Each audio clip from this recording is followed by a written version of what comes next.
I would move that there, though. I think, Yes, yeah. that's a better idea. You know, it's nice that we've settled our differences. I know, you're not accusing me of theft. I'm not throwing things at you. This could be a new golden age for collections unboxing. I think so too. Hey, come here. Are you, like me, a little tired of the Emma and Walker show? All the shtick and schlock they're bringing into collections unboxing? Yeah, me too. That's why I'm taking over. I don't think they'll mind, do you? All right, let's trap them, and then I'm going to record the best collections unboxing, the likes of which you've ever seen.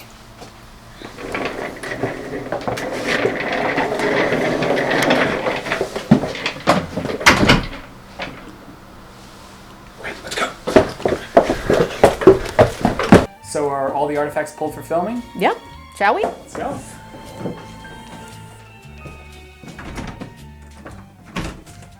What's going on? We're trapped. Hi there. Whew. Okay, it's been a minute. If you, like me, are a little tired of the gimmicks and the cameos and the stunt hosting that's taken over collections unboxing, remember its old simpler formats? Join me in going back to that time. With me, your stunt host, Jeff Ludwig, the Director of Education at the Seward House Museum, and I am here to talk to you today about Charlotte Cushman. Let us out! Walker and Emma sure love to joke, huh? Like I was saying, I'm here to talk about Charlotte Cushman and really to shamelessly promote and plug an upcoming event for the Seward House Museum. Coming up on Saturday, June 13th as part of Auburn Pride at 11:30 a.m., we'll have Seward House Museum summer intern Grace Wiseman doing a dramatic performance as Charlotte Cushman. At 1:30 p.m., I'll be giving a lecture, Charlotte Cushman, Symbol of an Age, that will dive into Cushman's life. Jeff, I hate confined spaces! Anyway, about that life. Number 77 in our diplomatic gallery is a figure who doesn't often get a lot of attention anymore and is not a name as familiar in American households as once she was. Charlotte Cushman, however, was one of the most famous Americans of the middle 19th century, a glamorous actress, a celebrity who stole the stage. She performed for Queen Victoria, President Lincoln, and thousands of Americans who clamored to see her. And Charlotte Cushman is also a very important figure as we celebrate Pride this month. It's very hard to draw a straight through line from the 21st century into the 19th. The terminology used by 19th century Victorians doesn't really translate into the way we would use terms today. They use terms like Boston marriages to describe the lifestyle that Charlotte Cushman was proud to live. She refused to be constrained by what we today consider heteronormative behaviors.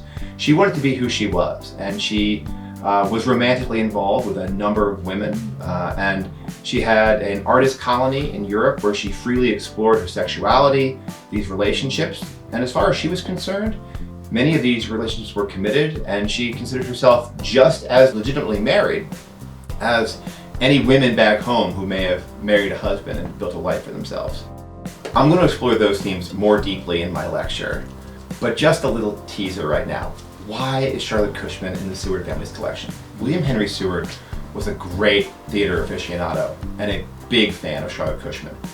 Seward saw her in the theater often, was drawn to her, sought out her company, and eventually developed a strong friendship with her.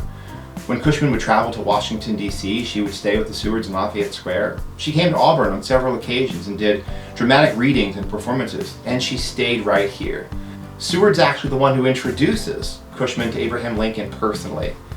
He also makes another introduction. That gets us into the rest of our collection. So we have our signed picture of Charlotte Cushman, and she also penned a poem to the family.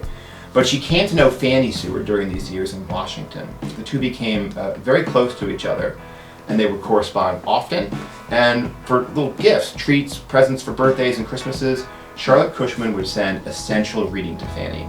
First, we have a 2-volume set containing the poetry of James Lowell, and she's inscribed them to Fanny Seward, with best of love, Charlotte Cushman, and to Fanny Seward, the kind love of Charlotte Cushman.